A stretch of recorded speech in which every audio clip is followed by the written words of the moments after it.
Currently listening to The Will to Power by Friedrich Nietzsche. I'm on chapter 3 of the second book. It's a rather lengthy book, especially in comparison to Beyond Good and Evil.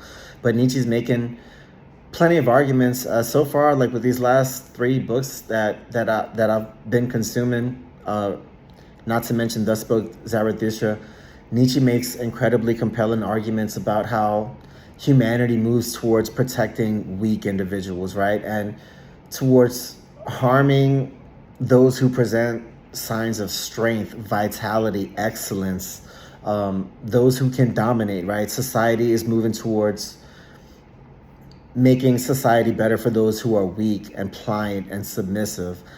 Society moves away from those who show strength, vitality, and exceptionalism, right?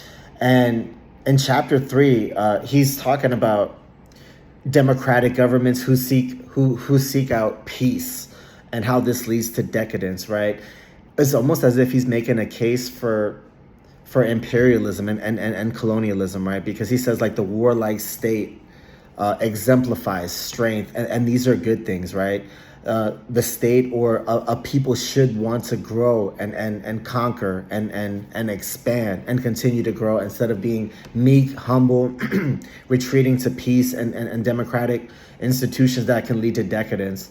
And we look at our society now, things are pretty decadent, right? We have this desire for peace, although our society is anything but peaceful, right? But we do try to promote these ideals that do lift up the weak, and try to make everything equal so that everybody feels, safe and protected instead of exalting those who exhibit strength and heroism, right?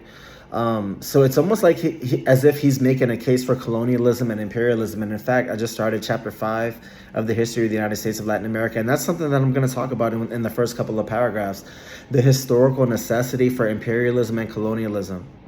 History is moved by powerful forces. Sometimes those forces are contrarian, yet they occur simultaneously.